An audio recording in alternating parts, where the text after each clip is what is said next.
सवेदैतत्परमं ब्रह्मधाम यत्र विश्वं निहितं भाति शुभ्रम् उपासते पुरुषं येऽप्य कामास्ते शुक्रमे तदतिवर्तन्ति धीराः कामान् यः कामयते मन्यमानः स कामभिर्जायते तत्र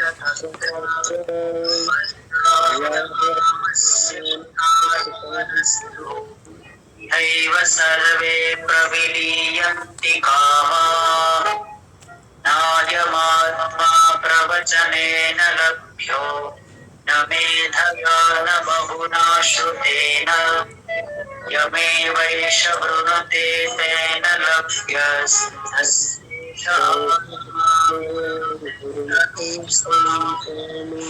नायमात्मा बलहीनेन लभ्यो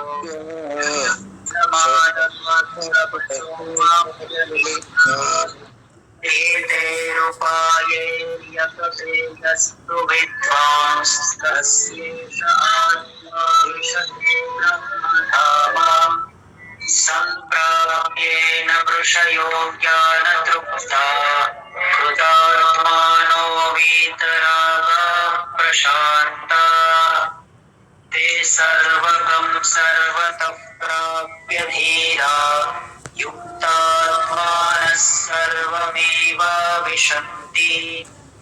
वेदान्तविज्ञानसुनिश्चितार्थाः संन्यासयोगाद्यतयः शुद्धसत्त्वाः ते ब्रह्मलोकेषु परान्तकाले परामृतात् परिमुच्यन्ति सर्वे यदा कलाः पञ्चदश प्रतिष्ठा देवाः सर्वे प्रतिदेवतासु कर्माणि विज्ञानमयश्च आत्मा परिव्यये सर्व एकीभवति यथा नद्यस्यन्द्रमाणाः समग्रे अस्तं गच्छन्ति नामरूपे विहाय नामरूपाद्विमुक्तः परात् परं पुरुषमुपैति यो ह वै तत्परं ब्रह्मवेदः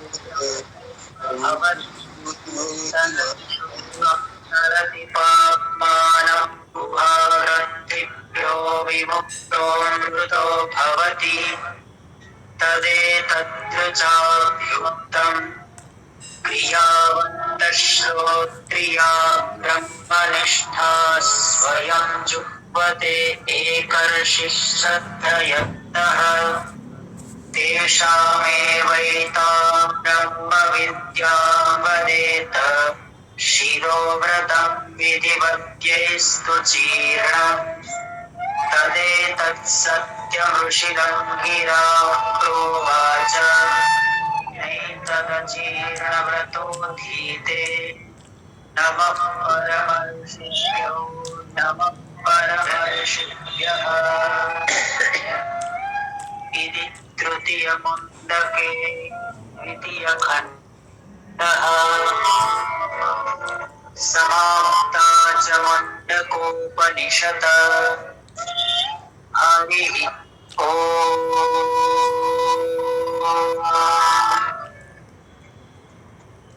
सदाशिवसमारम्भं शङ्कराचार्य मध्यमा अस्मदाಚಾರ್ಯ ಪರ್ಯಂತಾಂ ವಂದೇ ಗುರು ಪರಂಪರಾ. ದೊಡ್ಡಪ್ಪ ಗುರುಗಳೇ ಮ್ಯೂಟ್ ಮಾಡ್ಕೊಳ್ರಿ. ನಾವು ನಿನ್ನಿನ ದಿವಸ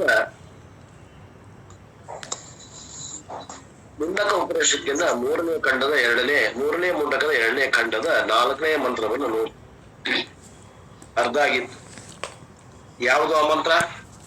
ನಾಯಮಾತ್ಮ ಬಲಹೀನೇನ ಲಭ್ಯೋ ನಚ ಪ್ರಮಾದಾತ್ ತಪಸೋ ವಾಪ್ಯಲಿಂಗ ಏತೈಹಿ ಉಪಾಯೈಹಿ ಯತತೆ ಯಸ್ತು ವಿದ್ವಾಂಸಃ ತಸ್ಯೇಷ ಆತ್ಮ ವಿಶತೆ ಬ್ರಹ್ಮಧಾಮ.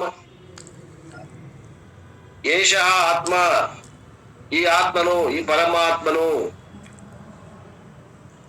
ಬಲಹೀನೇನ ಲಭ್ಯ, ಬಲಹೀನನಿಗೆ ಲಭ್ಯನಲ್ಲ.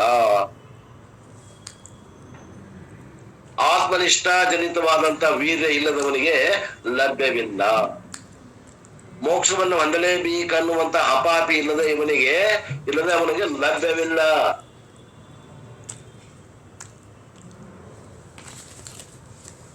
ನಚ ಪ್ರಮಾದಾತ್, ಪ್ರಮಾದದಿಂದ ಲಭ್ಯನಲ್ಲ.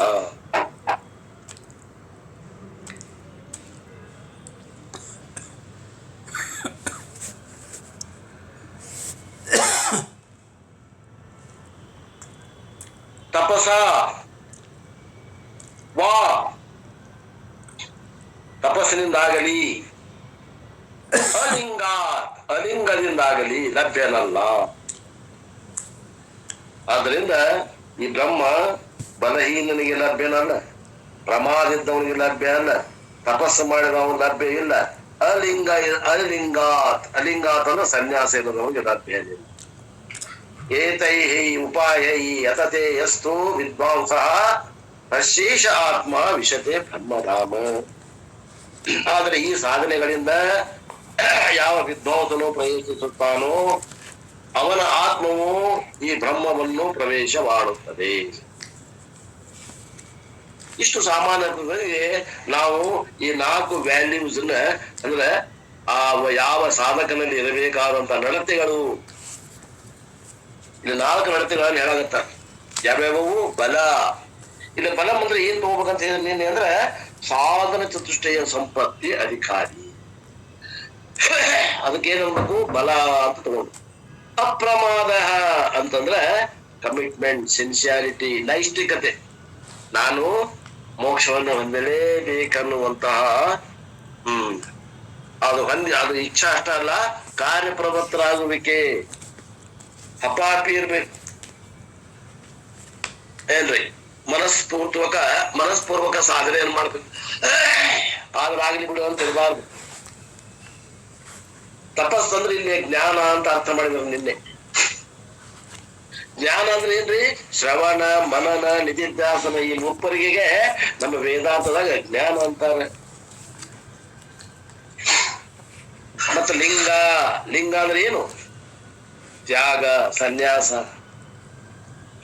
ವಿಷಯಗಳಲ್ಲಿ ಸುಖವಿಲ್ಲ ಅನ್ನುವಂತ ತಿಳ್ಕೊಂಡು ದೋಷದರ್ಶನ ಆಗಿ ಆ ವಿಷಯಗಳನ್ನ ಬೆನ್ನತ್ತದನ್ನ ಬಿಡಬೇಕು. ನಾವು ವಿಷಯಗಳನ್ನ ಬೆನ್ನ ಹತ್ತೀವ್ರಿ, ನಮ್ಗ ಬ್ರಹ್ಮ ಸುಖ ಪ್ರಾಪ್ತಿ ಆಗುವಂತ್ರಿ. ಹೆಂಗ್ರಿ ಇದು? ಒಂದು ಬಿಟ್ರೆ ಒಂದು ಪ್ರಾಪ್ತಿ ಆಗ್ತದ ನೋಡು. ಒಂದ್ ಬಿಡಾಕ ತಯಾರಿಲ್ಲ ನಾವು ಅಂದ್ರೆ ಹೆಂಗ್ ಬರ್ತದ? ಜ್ಞಾನದ ಆಗೈತಿ, ಜೀವನ್ ಮುಕ್ತಿ ವಿಲಕ್ಷಣ ಆನಂದ ಆಗವಲ್ದು. ಯಾಕಂದ್ರ ಇದನ್ನ ಬಿಡಬೇಕಾಗ್ತದ. ಇದನ್ನ ತ್ಯಾಗ ಮಾಡ್ಬೇಕು. ಈ ವಿಷಯಗಳನ್ನ ಸುಖ ಬುದ್ಧಿ ಹಿಡ್ಕೊಂಡು ಕುಂತೇವಲ್ಲ, ಸಂಸಾರದಲ್ಲಿ ಸುಖ ಬುದ್ಧಿ ಹಿಡ್ಕೊಂಡು ಕುಂತೈತಲ್ಲ ಮನಸ್ಸು, ಆ ಮನಸ್ಸು ಅದನ್ನ ಬಿಡಬೇಕು. ಆ ಮಂಗ್ಯ ಆ ಚಟಿಗೆ ಒಳಗೆ ಕೈ ಹಾಕೈತಲ್ಲ ಅದನ್ನ ಬಿಡಬೇಕು. ಚಟಿಕಿ ಸಣ್ಣ ಗಡಿಗೆ ಒಳಗೆ ಕೈ ಹಾಕೈತಲ್ಲ ಮಂಗ್ಯ, ಅದು ಕೈ ಬಿಡು ಅಂತ ಹೇಳ್ತಾರಲ್ಲ ಆಪ್ತ ಪುರುಷ, ಕೈ ಬಿಡಬೇಕು.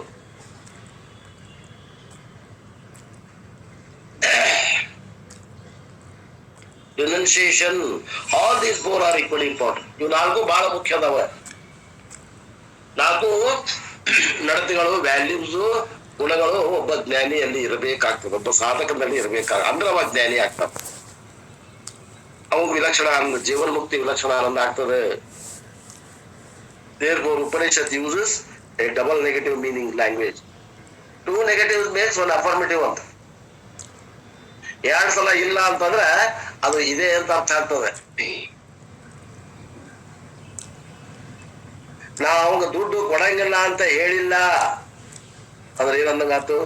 ಕೊಡಂಗಿಲ್ಲ ಅಂತ ಹೇಳಿಲ್ಲ. 2 ನೆಗೆಟಿವ್ ಅಂದ್ರೆ ಕೊಡ್ತೀನಿ ಬಾ ಅಂದಂಗ. ಆದ್ರಿಂದ ಇಲ್ಲಿ ಉಪನಿಷತ್ತು 2 ನೆಗೆಟಿವ್ ಆದ್ರೆ ಹೇಳ್ತದೆ. ಆತ್ಮ ಬಲಹೀನನಿಗೆ ಲಭ್ಯವಿಲ್ಲ ಅಂದ್ರೆ ಬಲವಾನಿಗೆ ಲಭ್ಯ ಅದ. ಆತ್ಮ ಪ್ರಮಾದಿದ್ದವನಿಗೆ ಲಭ್ಯ ಇಲ್ಲ ಅಂದ್ರೆ ಅಪ್ರಮಾದನಿಗೆ ಲಭ್ಯ ಇದ್ದಾನೆ.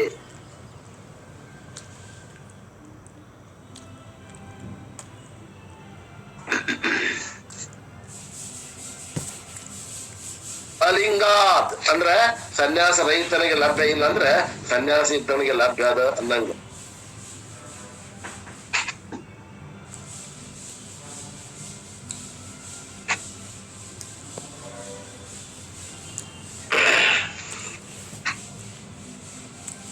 ಅಜ್ಞಾನದಿಂದ ಲಭ್ಯನಿಲ್ಲ, ಜ್ಞಾನದಿಂದ ಲಭ್ಯನದಾನ. ಕರ್ಮ ಮತ್ತು ಉಪಾಸನೆಯಿಂದ ಲಭ್ಯನಲ್ಲ, ಶ್ರವಣ ಮನನ ನಿಧಿಧ್ಯಾಸನದಿಂದ ಲಭ್ಯನದಾನ. ಕೇವಲ ಧ್ಯಾನದಿಂದ ಲಭ್ಯನಲ್ಲ.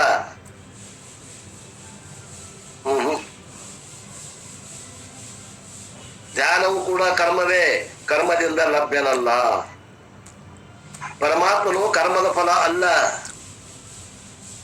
ಅಕೃತಃ ಕೃತೇನ ನಾಸ್ತಿ. ಜ್ಞಾನ ಅಕೃತದ ಫಲ ಅದ, ಕರ್ಮದ ಫಲ ಅಲ್ಲ. ಅಕೃತಃ ಕೃತೇನ ನಾಸ್ತಿ. ಅಕೃತವಾದಂತ ಬ್ರಹ್ಮವು ಕರ್ಮದಿಂದ ಲಭ್ಯನಲ್ಲ. ತಿಳ್ಕೊಳ್ರಿ, ಹೇಳ್ತದ ವೇದಾಂತ. ಪರೀಕ್ಷ ಲೋಕಾನ್ ಕರ್ಮಚಿತಾನ್ ಬ್ರಾಹ್ಮಣ ನಿರ್ವೇದಮಾಯ.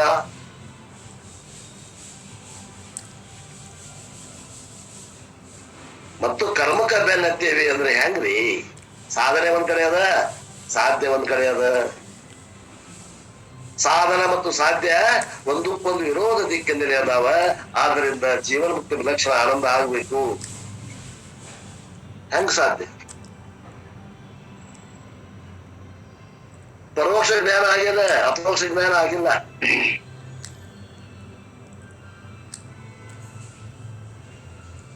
ದಿನ ಶ್ರವಣ ಮಾಡುವುದು ಒಂದು ಚಟ ಆಗ್ಯದ. ಶ್ರವಣ ಮಾಡುವುದು ಚಟ ಆಗ್ಯದ. ಶ್ರವಣ ಮಾಡಿ, ಮನನ ಮಾಡಿ, ನಿಧಿಧ್ಯಾಸನ ಮಾಡಿ ಅಪರೋಕ್ಷ ಜ್ಞಾನ ಮಾಡ್ಕೋಬೇಕನ್ನುವಂತ ಹಂಬಲ, ಕುತೂಹಲ, ತೀವ್ರ ಮುಮುಕ್ಷತ್ವ ಇಲ್ಲ.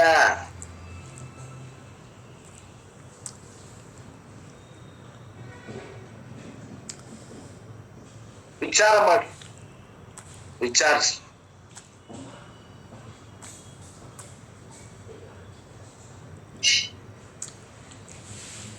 Therefore, Upanishad uses a double negative language. With all these four alone, one can get moksha is the message. ಇವು ನಾಲ್ಕಿಂದ ಮಾತ್ರ ನಿಮಗೆ ಜೀವನದಲ್ಲಿ ಮೋಕ್ಷ ಆಗಲಿಕ್ಕೆ ಸಾಧ್ಯ ಅದ. ಅದಕ್ಕೆ ಉಪನಿಷತ್ ಇಲ್ಲಿ ಏನ್ ಮಾಡ್ತದ, ಒತ್ತು ಕೊಡ್ತದ ಏನು? Without these four one cannot get ಮೋಕ್ಷ. ಇವು ಯಾವ ವ್ಯಾಲ್ಯೂಸ್ ಇಲ್ಲ ಅಂದ್ರೆ ಮೋಕ್ಷ ಆಗೋದ್ರ ನೋಡಪ್ಪ ಸಾಧಕ. ಹೆಂಗ್ ಮಾಡ್ತಿ? ಮೋಕ್ಷ ಬೇಕಾ? ಈ ನಡತೆಗಳು, ಈ ಗುಣಗಳು ನಿನ್ನಲ್ಲಿ ಇರಬೇಕು.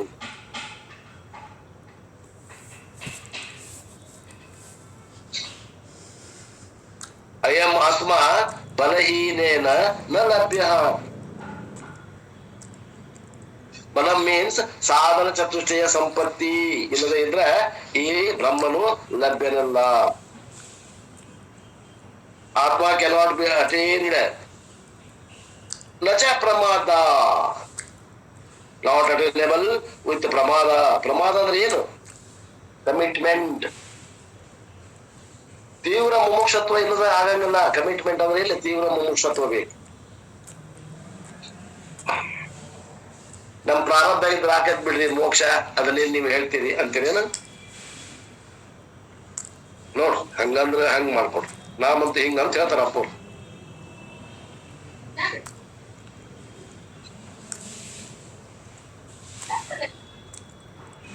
ಆದಾಗ ಆಗ್ಲಿ ಬಿಡ್ರಿ, ಆಳ ಮಗನ ಮದುವೆ ಅಂತೀರೇನು? ಸಂಸಾರ,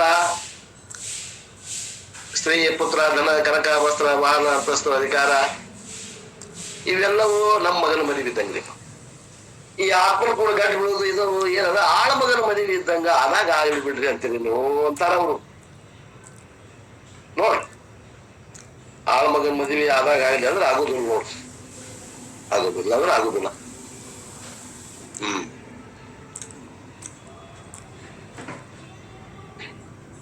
Without the commitment, one cannot get moksha. ಜ್ಞಾನ will not fructify. ಜ್ಞಾನ ಅನ್ನುವಂತ ಹಣ್ಣು ಹುಟ್ಟುವುದೇ ಇಲ್ಲ, ಫಲ ಹುಟ್ಟುವುದಿಲ್ಲ. I will gather some words from Gita and Upanishad. ಕೆಲವು ಶಬ್ದಗಳನ್ನ ಅವು ಏನದ ನನ್ನ ಮನಸ್ಸಿಗೆ ಬಂದಂಗ ಅರ್ಥ ಮಾಡುವಂತ ಒಂದು ಸಾಮರ್ಥ್ಯ ಏನು ಬಂದಿರಬಹುದು. ಆ ವೇದದ ತಾತ್ಪರ್ಯ, ಆ ವಾಕ್ಯದ ಅರ್ಥ ಏನು ಗೊತ್ತಿಲ್ಲ.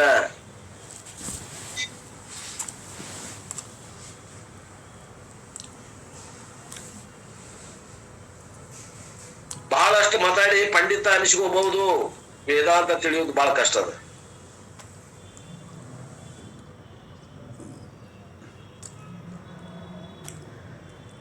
I will gather some words of Gita and Upanishad which I can use in different places and get name. This person is scholarly. ಭಾಷಣ ಕರಿಬಹುದು, ಭಾಷಣ ಚಲೋ ಮಾಡ್ತಾರ್ರಿ ಇವ್ರು ಕರೀರಿ ಅನ್ಬಹುದು, ಭಾಷಣ ಮಾಡಬಹುದು, ಬಹುಮಾನನು ಕೊಡಬಹುದು. ಆದ್ರೆ ಜ್ಞಾನ ಮಾತ್ರ ಆಗುದಿಲ್ಲ.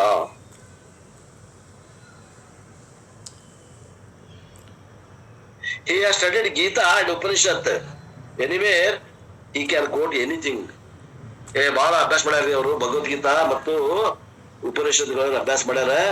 ಎಲ್ಲೆಲ್ಲಿ ಮಂತ್ರಗಳನ್ನ ಅವರು ತಗೊಂಡು ಭಾಷಣ ಮಾತ್ರ ಬಹಳ ಚಂದ ಮಾಡ್ತಾರ್ರಿ. ಮಾಡಬಹುದು. ಈ ಗುಣಗಳು, ಈ ನಡತೆಗಳು ಇಲ್ಲ ಅಂದ್ರೆ, ಈ ಮುಮುಕ್ಷತ್ವ ಇಲ್ಲ ಅಂದ್ರ, ಬಲ ಇಲ್ಲ ಅಂದ್ರೆ, ಸಾಧನ ಚತುಷ್ಟಯ ಸಂಪತ್ತಿ ಇಲ್ಲ ಅಂದ್ರೆ, ವಿಷಯಗಳಲ್ಲಿ ದೋಷ ದರ್ಶನ ಆಗಿಲ್ಲ, ಸನ್ಯಾಸ ಇಲ್ಲ ಅಂದ್ರ, ಶ್ರವಣ ಮನನ ನಿಧಿಧ್ಯಾಸನ ಇಲ್ಲ ಅಂದ್ರೆ, ಜೀವನ ಮುಕ್ತಿ ವಿಲಕ್ಷಣ ಆನಂದ ಆಗೋದಿಲ್ಲ, ಮೋಕ್ಷ ಆಗೋದಿಲ್ಲ. ಒಂದ್ ಎರಡು ವಾಕ್ಯಗಳನ್ನ ಅಲ್ಲೇ ಇಲ್ಲೇ ಟಳಕ ಮಾತಾಡಬಹುದು. ವೇದಿಕೆ ಮ್ಯಾಗ ಕುತ್ಕೊಂಡು ಪಂಡಿತ ಅಂತ ಅನಿಸ್ಕೋಬಹುದು.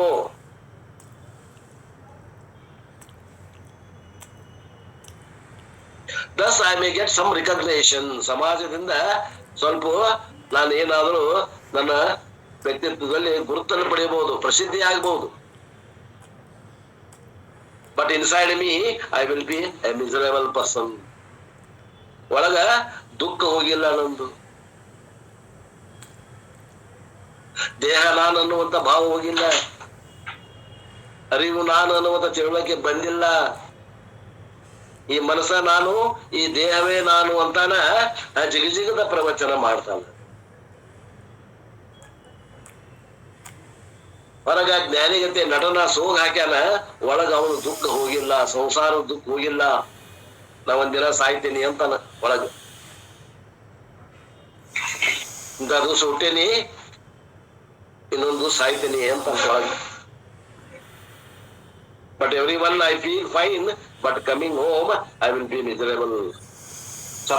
ಸಮಾಜದ ಮಂದಿ ಇದ್ದಾಗ, ವೇದಿಕೆ ಮ್ಯಾಗಿದ್ದಾಗ ಬಹಳ ಆರಾಮ್ ಇರ್ತೀನಿ, ಮನೆಗೆ ಬಂದಂದ್ರ ದುಃಖ ಪ್ರಾರಂಭ ಆಗ್ತದೆ. ಆದ್ದರಿಂದ ಈ ಪ್ರಮಾದ ಉಪಯೋಗ ಇಲ್ಲ. ಏನು ಆದಾಗ ಆಗ್ಲಿ ಅನ್ನೋದು ಉಪಯೋಗ ಇಲ್ಲ. ತೀವ್ರ ಮುಮುಕ್ಷತ್ವ ಬೇಕು.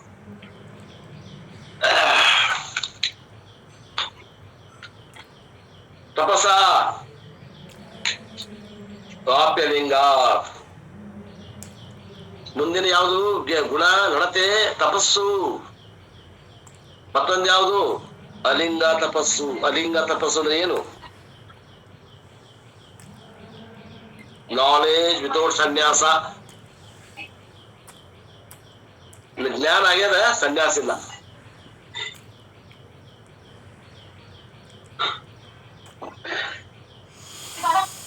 ಬಹಳಷ್ಟು ಮಾತಾಡ್ತಾನ, ಆತ್ಮ ಅನಾತ್ಮ ವಿವೇಕ ಮಾತಾಡ್ತಾನ, ಎಲ್ಲಾ ಮಾತಾಡ್ತಾನ.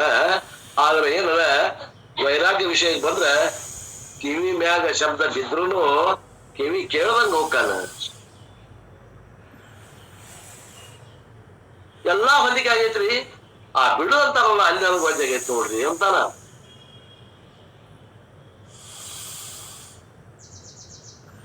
ಅಲ್ರಿ, ನಾವು ಬೆನ್ನ ಹತ್ತಿದ್ದ ವಿಷಯಗಳಿಗೆ ಸುಖ ಆಯ್ತಂತ ಬೆನ್ನ ಹತ್ತೀವಿ, ಅದನ್ನ ಬಿಡಂತೀರಲ್ರಿ ನೀವು, ಹೆಂಗ ಅಂತನವ.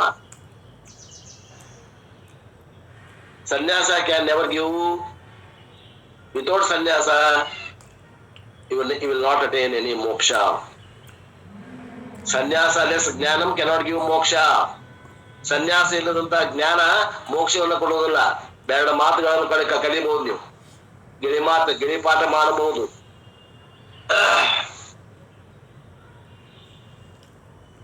ಪ್ರವಚನಕಾರ ಅಂತ ಅನಿಸ್ಕೋಬಹುದು.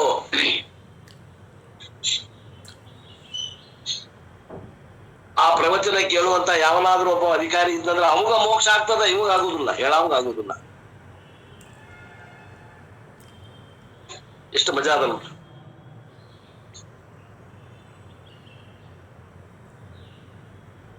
ವೆರಿ ಪವರ್ಫುಲ್ ಸ್ಟೇಟ್ಮೆಂಟ್, ಬಹಳ ಶಕ್ತಿಯುತವಾದಂತ ಮಾತು ಅಂತಾರಪ್ಪ ಇದು ಮಾತು.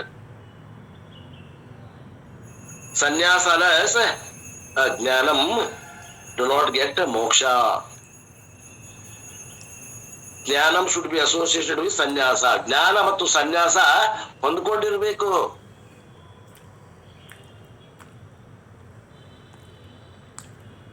ನಿನ್ನೆ ನಾನು ಹೇಳ್ತಾ ಇದ್ದೆ, ಕರ್ಮ ಮತ್ತು ಬ್ರಹ್ಮ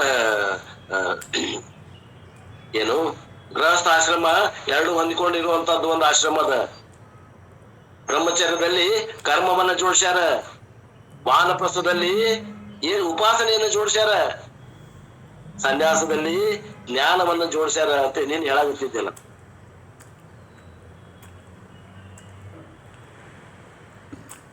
ಸನ್ಯಾಸರ ಇಲ್ಲಂತ ಜ್ಞಾನರ ಪಡಿತಾನಂತ. ಹೆಂಗೆ ಇದು ನಾವು ಅರಿಯೇವು ಇದನ್ನು ಅಂತಾರ ನೋಡಿ. ನಿಜಗೊಂಡ್ರು ಎಲ್ಲ ವಿಪರೀತ ಭಾವನೆಗಳನ್ನ ಇಟ್ಕೊಂಡು ನಾವು ಮೋಕ್ಷ ಆಗೈತಿ ಅಂತಾರ ಕೆಲವು ಮಂದಿ. ನಾವು ಅರಿಯೇವು ಇಂಥ ಮೋಕ್ಷ ಎಂತದ್ದು ನಮ್ಗೆ ಗೊತ್ತಿಲ್ಲ. ಜ್ಞಾನ should be associated always with ಸನ್ಯಾಸ. ಜ್ಞಾನ ಮತ್ತು ಸನ್ಯಾಸ ಎರಡು ಕೂಡೇ ಹೋಗ್ಬೇಕು. ಅಂಡ್ ದೆನ್ ಅಲೋನ್ ಮೋಕ್ಷ ಈಸ್ ಪಾಸಿಬಲ್. ಅವಾಗ ಮಾತ್ರ ಮೋಕ್ಷ ಸಾಧ್ಯದ.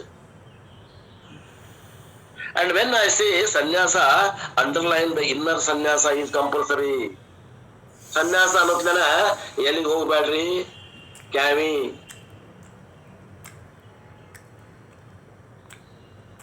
ಅಲ್ಲಿಗೆ ಹೋಗ್ಬೇಡ್ರಿ. Sannyasa is never physical, it is ever mental. ಸನ್ಯಾಸವು ಎಂದೂ ಭೌತಿಕವಾದದ್ದಲ್ಲ, ಅದು ಯಾವಾಗಲೂ ಮಾನಸಿಕವಾದ ಸನ್ಯಾಸವೇ ಬೇಕಾಗಿದೆ. ಮಾನಸಿಕ ಸನ್ಯಾಸ ಇಲ್ಲದನ ದೇಹಕ್ಕೆ ಸನ್ಯಾಸ ಇದ್ರೆ ಏನೂ ಉಪಯೋಗ ಇಲ್ಲ. ದೇಹಕ್ಕೆ ಸನ್ಯಾಸ ಇಲ್ಲ, ಮಾನಸಿಕ ಸನ್ಯಾಸದ ಬಹಳ ಉಪಯೋಗದ. ಆದ್ದರಿಂದ ಭಗವಂತ ಅರ್ಜುನನ ಗೃಹಸ್ಥನಾದಂತ ಮಹಾಗೃಹಸ್ಥನಾದಂತ ಅರ್ಜುನನ ಕುದಿಸಿಕೊಂಡು ಬೋಧನೆ ಮಾಡ್ತಾ ಇದ್ದಾನೆ. ಇಲ್ಲಾಂದ್ರೆ ಬೋಧನ ಮಾಡಬಾರ್ದಾಗಿತ್ತು ಗೃಹಸ್ಥರಿಗೆ. ಯಾಕ? ಮಾನಸಿಕ ಸನ್ಯಾಸ ಐತಿಲ್ಲ ನಮಗೆ.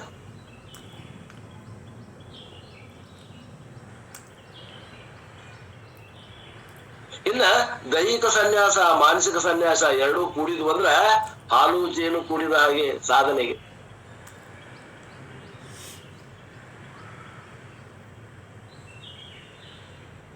ಏತೈ ಉಪಾಯೈ ವಿತ್ ಆಲ್ ದೀಸ್ 4 ಕ್ವಾಲಿಫಿಕೇಶನ್ಸ್, ಈ ಉಪಾಯಗಳಿಂದ ಯತತಿ ಯಹ ಹೂ ಇಸ್ ಡೂಯಿಂಗ್ ಶ್ರವಣ ಮನನ ನಿಧಿಧ್ಯಾಸನ, ಯಾವನು ಶ್ರವಣ ಮನನ ನಿಧಿಧ್ಯಾಸನ ಅನ್ನುವಂತ ಸಾಧನೆ ಮಾಡ್ತಾ ಇದ್ದಾನೋ, ಎಷ್ಟು ವಿದ್ವಾಂಸ್ ಸಹ ವಿದ್ವಾನ್ ಭವತಿ, ಅವನು ಜ್ಞಾನಿ ಆಗುತ್ತಾನೆ. ವಿದ್ವಾನ್ ಅಂದ್ರೆ ಜ್ಞಾನಿ ಆಗುತ್ತಾನೆ. ತಶೇಷ ಆತ್ಮ ವಿಶತೆ ಬ್ರಹ್ಮಧಾಮ.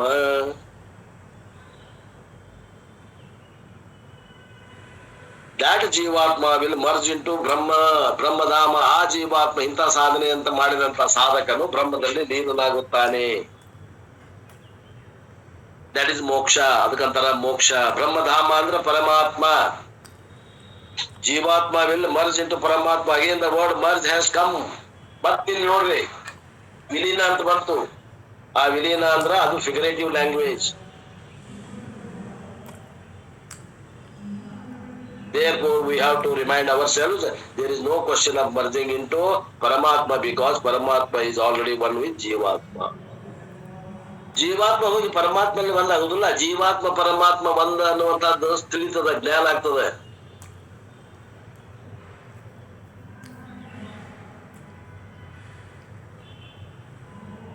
ಪರಮಾತ್ಮನು ವ್ಯಾಪಕನಾಗಿದ್ದಾನ.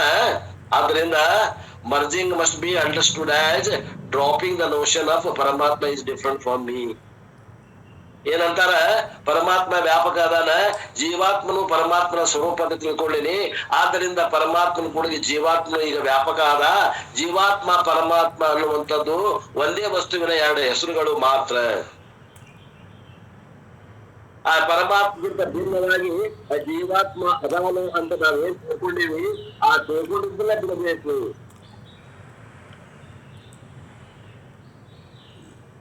ನಾವೇನ್ ಬ್ಯಾರೆ ಅಂತ ತಿಳ್ಕೊಂಡಿವಿ ಅದನ್ನ ಮಾತ್ರ ಬಿಡಬೇಕು. ಏನು ಜೀವಾತ್ಮನು ಪರಮಾತ್ಮಕ್ಕಿಂತ ಭಿನ್ನ ಅದಾನ ಅಂತ ಏನ್ ತಿಳ್ಕೊಂಡೇವಲ್ಲ ಅದನ್ನ ಬಿಡುವುದಕ್ಕನ ನಾವೇನಂತೀವಿ, ಜೀವಾತ್ಮ ಪರಮಾತ್ಮ ಐಕ್ಯವೆನ್ನುತ್ತೇವೆ. ಶಬ್ದದ ಅರ್ಥವನ್ನ ಯಾವ ಶಬ್ದಕ್ಕೆ ಏನ್ ಅರ್ಥ ಅದ ಪರಂಪರೆಯೊಳಗ ಗುರುತಿಸ್ರಿ.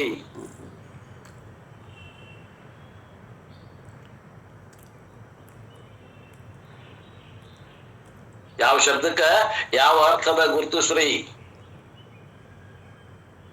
ಜೀವಾತ್ಮ ಪರಮಾತ್ಮ ಐಕ್ಯ ಅಂದ್ರ ಒಂದು ದಾಸ ಭಕ್ತನಲ್ಲಿ ಒಂದು ಏನು ಕಲ್ಪನೆ ಮಾಡ್ಯಾರಂದ್ರ, ಅವ ಪರಮಾತ್ಮ ಆ ಅಂತ ಬಾಯಿ ತೆಗಿತಾನ, ಇವ ಕನಕದಾಸ ಅದ್ರ ಬಾಯಿ ಒಳಗ ಹೋಗ್ತಾನ, ಪರಮಾತ್ಮನ ಬಾಯಿ ಒಳಗೆ ಹಿಂಗ ತೋರಿಸ್ತಾನ ಸಾಂಕೇತಿಕವಾಗಿ. ಹಂಗಲ್ಲ,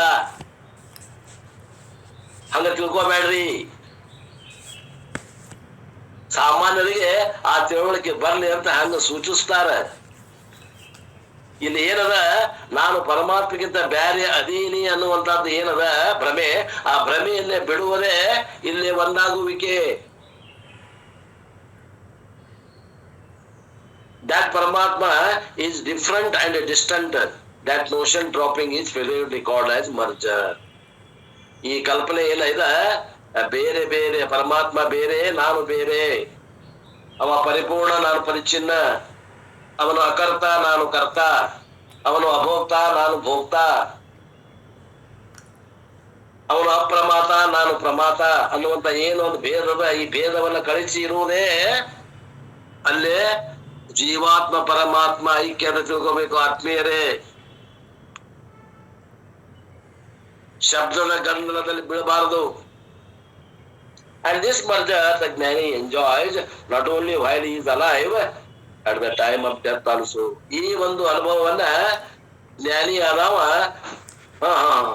ಜೀವನ್ ಮುಕ್ತಿ ಕಾಲದಲ್ಲಿ ಅಷ್ಟ ಅಲ್ಲ, ಪ್ರಾರಬ್ಧ ಮುಗಿದು ಕೊನೆಗೆ ಈಗ ಸಾವು ಸಂಭವಿಸಿದೆ ಅಂದಾಗ್ಲೂ ಕೂಡ ಅದನ್ನೇ ಅದರಲ್ಲೇನೆ ನೆಲೆಯಾಗಿ ನಿಂತಿರ್ತಾನೆ ಅವ. ಆದ್ದರಿಂದ ಜ್ಞಾನಿಗೆ ವಿಧೇಯ ಮುಕ್ತಿ ಹೇಳಿಕ್ಕೆ ಬರ್ತದ. ವಿಧೇಯ ಮುಕ್ತಿ ಅಂದ್ರೆ ಏನು? ವಿಧೇಯ ಮುಕ್ತಿ ಅಂದ್ರ ಬದುಕಿರುವಾಗ ಬ್ರಹ್ಮಜ್ಞಾನ ಪ್ರಾಪ್ತಿ ಮಾಡ್ಕೋದ್ರಿ. ಅಲ್ಲ, ವಿಧೇಯ ಮುಕ್ತಿ ಅಂದ್ರಿ ಬದುಕಿರುವಾಗ ಜ್ಞಾನ ಪ್ರಾಪ್ತಿ ಮಾಡ್ಕೊಂಡು ಜೀವನ್ ಮುಕ್ತಿ ವಿಲಕ್ಷಣ ಆನಂದ ಅನುಭವಿಸೋದು ಜೀವನ್ ಮುಕ್ತಿ. ಪ್ರಾರಬ್ಧ ಅನುಸಾರವಾಗಿ ದೇಹ ಬಿದ್ದ ಮ್ಯಾಗ ಮರಣ ಹೊಂದಿದ ಮೇಲೆ ಪರಮಾತ್ಮನೊಳಗೆ ಒಂದಾಗಿರುವುದು ವಿಧೇಯ ಮುಕ್ತಿ. ವಿಧೇಯ ಮುಕ್ತಿಯೊಳಗೆ ಏನಾಗ್ತದ ಅನ್ನೋದು ಹೇಳಾಕತ್ತಾರ, ಕೇಳ್ರಿ ಒಂದಿಷ್ಟು. ಇದು ಕಠೋಪನಿಷತ್ತಲ್ಲಿ ವಿಶಾಲವಾಗಿ ಐತಿ, ಕಠೋಪನಿಷತ್ನಾಗ ಐತಿ. ಇಲ್ಲೊಂದ್ ಸ್ವಲ್ಪ ಹೇಳಾಕತ್ತಾರ ಹಂಗ ಅಪ್ಪೋ. ಏನಾಗ್ತದ ಅಂದ್ರ ದೇಹ ಪಾತ ಆತಂದ್ರ ಜೀವನ್ ಮುಕ್ತಿ ಇದ್ದವನು ದೇಹ ಪಾತ ಆತು ಅಂದ್ರ ಪ್ರಾರಬ್ಧ ಅನುಸಾರ ಏನ್ ಆಗ್ತದ ಅಂದ್ರ ಜೀವನ್ ವಿಧೇಯ ಮುಕ್ತಿ ಆಗ್ತೈತೆ ಅಂತಾರಲ್ಲ. ವಿಧೇಯ ಮುಕ್ತಿ ಹೆಂಗಿರ್ತದ ಹೇಳಾಕತ್ತಾರ ಕೇಳ್ರಿ. ಸ್ಥೂಲ ಶರೀರ ವಿಲ್ ಮರ್ಜ್ ಇಂಟು ಸಮಷ್ಟಿ ಸ್ಥೂಲ ಶರೀರ. ಈ 25 ತತ್ವದಿಂದ ಕೂಡಿದಂತ ಸ್ಥೂಲ ಶರೀರ ಏನೈತಿ, ಇದು ವ್ಯಷ್ಟಿ ಶರೀರ ಸಮಷ್ಟಿ ಸ್ಥೂಲ ಶರೀರವಾಗ ಕೂಡಿ ಬಿಡ್ತಾವ.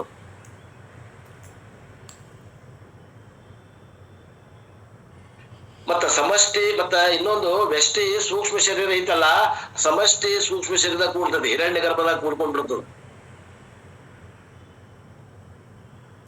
ಮತ್ತ ಕಾರಣ ಶರೀರ ಏನೈತಲ್ಲ ಅದು ಸಮಷ್ಟಿ ಕಾರಣ ಶರೀರ ಕೂಡ್ಕೊಂಡ್ಬಿಡ್ತದೆ. ಇವು ವ್ಯಷ್ಟಿ ಶರೀರಗಳು ಮೂರು ಸಮಷ್ಟಿ ಶರೀರದಲ್ಲಿ ಒಂದಾಗಿಬಿಡ್ತಾವ.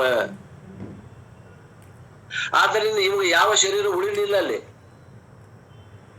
ಸ್ಥೂಲ ಶರೀರ ಉಳಿಲಿಲ್ಲ, ಸೂಕ್ಷ್ಮ ಶರೀರ ಉಳಿಲಿಲ್ಲ, ಕಾರಣ ಶರೀರ ಉಳಿಲಿಲ್ಲ. ಕಾರಣ ಶರೀರ ಉಳಿಲಿಲ್ಲ ಅಂದ್ರೆ ಏನು ಉಳಿಲಿಲ್ಲ? ಅಜ್ಞಾನ ಉಳಿಲಿಲ್ಲ. ಅಜ್ಞಾನ ಒಂದು ಉಳಿಲಿಲ್ಲ ಅಂದ್ರೆ ಇವು ಎರಡಕ್ಕೂ ಆಶ್ರಯ ಇಲ್ಲ. ಸ್ಥೂಲ ಶರೀರ ಸೂಕ್ಷ್ಮ ಶರೀರಕ್ಕೆ ಆಶ್ರಯ ಆಗಿದ್ದು ಯಾವುದು? ಕಾರಣ ಶರೀರ ಆಶ್ರಯ ಆಗೈತಿ. ಆ ಆಶ್ರಯನ ಇಲ್ದಂಗ ಮಾಡಿಬಿಟ್ರೆ ಇವು ಎರಡಕ್ಕೂ ಅಸ್ತಿತ್ವ ಇಲ್ಲ. ಇವು ವ್ಯಷ್ಟಿಗಳು ಹೋಗಿ ಸಮಷ್ಟಿಯಲ್ಲಿ ಲೀನ ಆಗ್ಬಿಡ್ತಾವ. ತಿಳ್ಕೊಳ್ರಿ.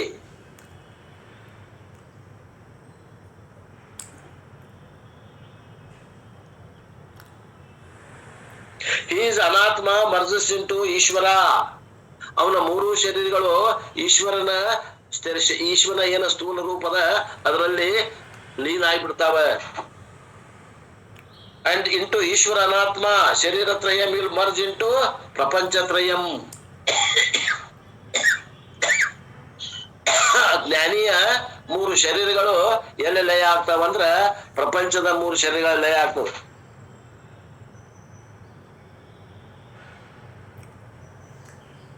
ಮತ್ತೆ ಚೈತನ್ಯ ಏನಾಗ್ತದ? Chaitanya will go to the original conscious, ಚಿತ್ತಕ್ಕೆ ಹೋಗಿ ಕೂಡ್ತದ. ಇವೊಂದು ಚಿರಾಭಾಸ ಚಿತ್ತದಲ್ಲಿ ಕೂಡ್ತದ. And Shankaracharya gives an example, it is like a pot broken. ಅದಕ್ಕೆ ಉದಾಹರಣೆ ಕೊಡ್ತಾರ. ಒಂದು ಗಡಿಗೆ ಅದರಿಪ್ಪ, ಆ ಗಡಿಗೆ ಹೊಡಿತು, ಆ ಒಳಗಿರುವಂತ ಘಟಾಕಾಶ ಏನಾತು? ಏನೂ ಆಗಿಲ್ಲ, ಅಲ್ಲೇ ಅದ. ಅದು ಘಟಾಕಾಶ, ಘಟಾದಾಗ ಘಟಾಕಾಶ ಅಂತ ತೋರಿತು. ಅದು ಏನೈತಿ? ಅದು ಮಹಾಕಾಶವೇ ಇದೆ.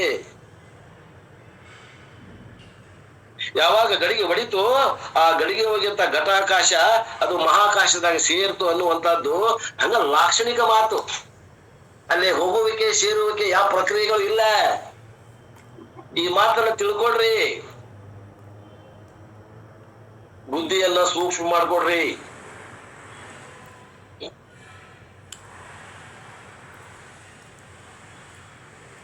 By traveling how the spot space merges into total space. ಘಟಾಕಾಶವು ಮಹಾಕಾಶದಲ್ಲಿ ಸೇರ್ತು ಅಂತೇವಲ್ಲ, ಅದು ಎಷ್ಟು ಪ್ರಯಾಣ ಮಾಡ್ತಲ್ಲಿ? ಪ್ರಯಾಣ ಮಾಡಿಲ್ಲ. ಏನು ಬದಲಾವಣೆ ಆಯ್ತು ಅಲ್ಲಿ? ಏನೂ ಬದಲಾವಣೆ ಆಗಿಲ್ಲ.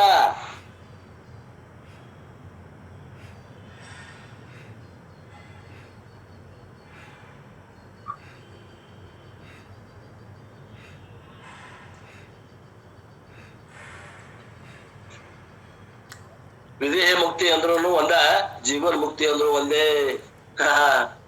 ಅಲ್ಲಿ ಏನೂ ಆಗೋದಿಲ್ಲ, ಏನು ರಾಕತ್ತೇನು ವಿಶೇಷ ಏನೂ ಆಗೋದಿಲ್ಲ. ಜೀವನ್ ಮುಕ್ತಿಯೇ ವಿದೇಹ ಮುಕ್ತಿ. That will be explained in the following ಮಂತ್ರ.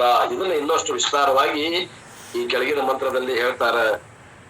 5ನೇ ಮಂತ್ರ ನೋಡ್ರಿ. ಸಂಪ್ರಾಪ್ತೈ ನಮೃಷಯೋ ಜ್ಞಾನತೃಪ್ತಾಃ ಕೃತಾತ್ಮಾನೋ ವೀತರಾಗಾಃ ಪ್ರಶಾಂತಾಃ ತೇ ಸರ್ವಗಂ ಸರ್ವತಃ ಪ್ರಾಪ್ಯ ಧೀರಾ ಯುಕ್ತಾತ್ಮಾನಃ ಸರ್ವಮೇವ ವಿಶಂತಿ.